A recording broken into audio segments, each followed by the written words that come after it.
Continuamos. Canal UNAD TV en Red. Continuamos en UNAD Educación y Desarrollo Humano, el programa que realizamos en los estudios de la Universidad Nacional Abierta y a Distancia. Nuestro tema principal en esta ocasión es Edgar Morán y la educación del futuro. Y precisamente a instancias de la UNESCO, Edgar Morán hizo un documento que fue un poco la recopilación de bastante parte de su pensamiento, revisado por varios autores, entre ellos varios colombianos, inclusive de la Universidad de Medellín, de la Universidad de Bolívar, de manera que de alguna manera somos, entre comillas, bien recibidos por Edgar Morán en el sentido de que percibe que el pensamiento colombiano es cercano a lo que él plantea. Pues él allí habla de los 7 saberes, que son lo que de alguna manera sería la base de la educación. ¿Por qué no hablamos en términos muy generales, doctora Adelino, de qué son esos 7 saberes? Perfecto. Bueno, antes de empezar a detallar cada uno de los saberes, hay que tomar en cuenta lo siguiente. Cuando Edgar Morán dice, finalmente, hay que acabar con esa búsqueda de la esencia de lo que es simple para entender lo complejo, porque si no, uno pierde el saber, no hay que concluir de ahí entonces que el objetivo de Edgar Morán es coger toda la complejidad del saber humano y del ser humano para llegar a un saber completamente totalizante, pero que es imposible. Lo que él dice cuando intenta buscar, investigar el saber dentro de la complejidad es intentar ver cuáles son los puntos que se pueden relacionar los unos con los otros y que son realmente, digamos, importantes para avanzar en ese saber. Y entonces de ahí que nace lo que se llama la reforma del pensamiento. Sí. Y el efecto de esa reforma del pensamiento sobre la educación son lo que usted mencionaba, los 7 saberes. Sí. Entonces si empezamos, digamos, a detallar los 7 saberes en una presentación, digamos, muy sintética, podríamos decir lo siguiente.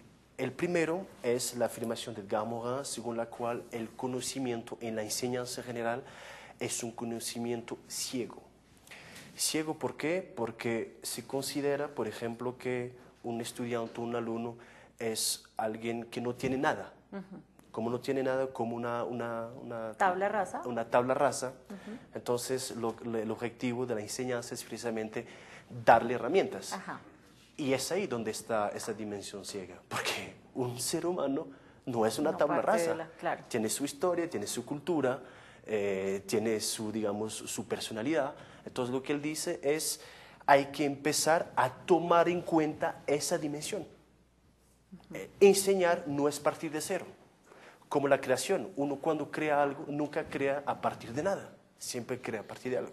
Sí. El segundo punto entonces es intentar establecer los principios de un conocimiento pertinente. Y entonces ahí lo que se trata es de intentar de enseñar o de introducir en el espíritu humano una facultad de poderse situar sus informaciones dentro de un contexto y no una información aislada del contexto, porque si no ahí caemos en una fragmentación del saber. De ahí nace entonces el tercer principio, que es la necesidad de enseñar la condición humana. Y ahí lo que hace Edgar Morán es que retoma, digamos, una indicación que nos había dado ya Rousseau en un libro que se llamaba Emilio o de la educación, donde él dice, hay que enseñar lo que es la condición humana. Sí. De la misma manera, y ahí llegamos al cuarto punto, hay que enseñar lo que es la identidad terrestre. ¿Por qué? Porque el ser humano, no, de la misma manera que en el saber no es alguien que está aislado de su contexto, de la misma manera no es a nivel geográfico una entidad que está aislada, digamos, de un contexto cultural. Por eso hay entonces que aceptar, y eso es un punto clave en el pensamiento de Edgar Morán, porque ahí sí trae realmente algo que me parece innovante, hay que aceptar las zonas de incertidumbre. No hay que tener, digamos, esa obsesión de siempre llegar a un conocimiento completamente acabado, fijado, porque no es así. Lo incierto, lo contingente, se dice así, lo contingente, lo contingente hace parte de la experiencia del hombre delante de la existencia y delante del mundo. Entonces ahí llegamos a los 2 últimos puntos, que es entonces, primero, hay que enseñar lo que es la comprensión, porque la comprensión significa que a partir del momento donde yo me pongo en relación con el otro, Esa relación solo es válida si yo soy capaz de entender lo que es, de manera recíproca. Y lo segundo es entonces, con eso llegamos a una nueva ética del género humano. ¿En qué consiste esa nueva ética? Es que el hombre, por una vez por todas, tenga conciencia que él no es solo un individuo, es un individuo dentro de una comunidad y esa comunidad dentro de una especie.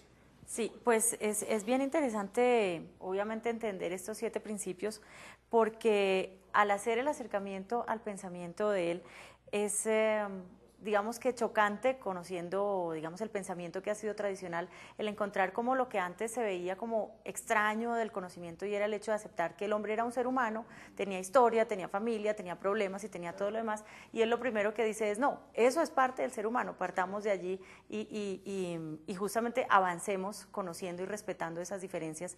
Incluso hace una mención muy interesante entre que sería bueno tener toda la tecnología del norte con los sentimientos y la forma de ser del sur, que somos, digamos, más, menos flemáticos, un poco más expresivos, mientras que la parte norte es más tecnológica y sería una buena combinación.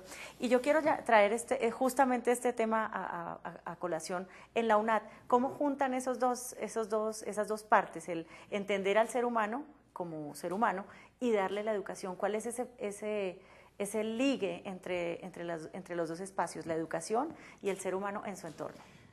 Tal vez la pregunta da parte de la respuesta, ¿sí? De cómo no abordarlo.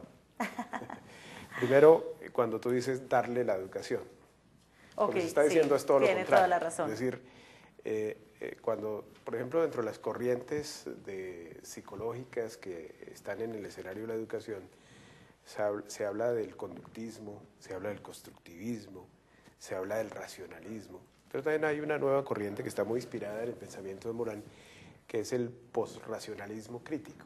Sí. Es decir, que uno no aprende desde afuera, sino desde adentro. ¿Sí?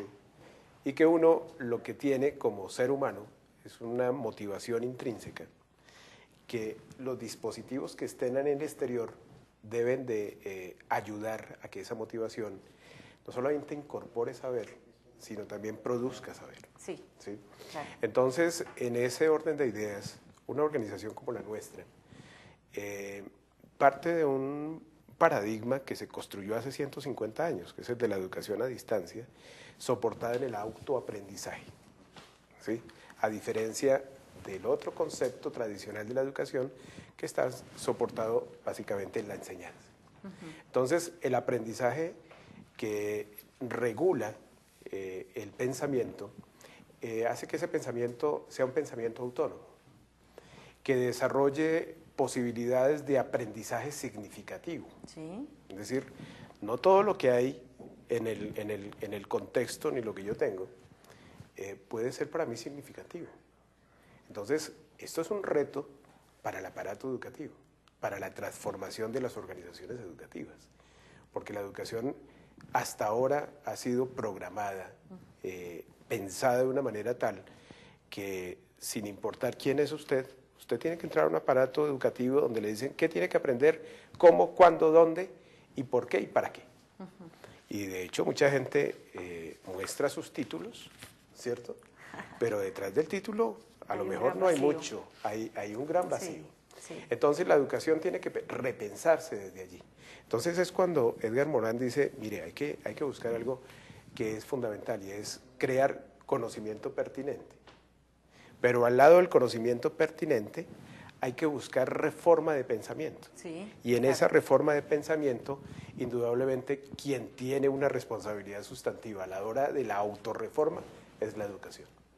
Pues yo quiero agradecerles muchísimo el habernos acompañado en este primer programa de la serie. Como les contábamos a ustedes, es una serie que vamos a tener de programas entendiendo el pensamiento de Edgar Morán para que cuando llegue a Colombia lo tengamos tan bien comprendido que podamos reconocer sus enseñanzas y de esa manera poder avanzar. Muchísimas gracias. Quiero invitarlos a un siguiente programa para que por favor no se muevan del estudio. Vamos a continuar. A ustedes también los esperamos en una próxima emisión de Una de Educación y Desarrollo Humano. Continuaremos hablando del pensamiento de Edgar Morán.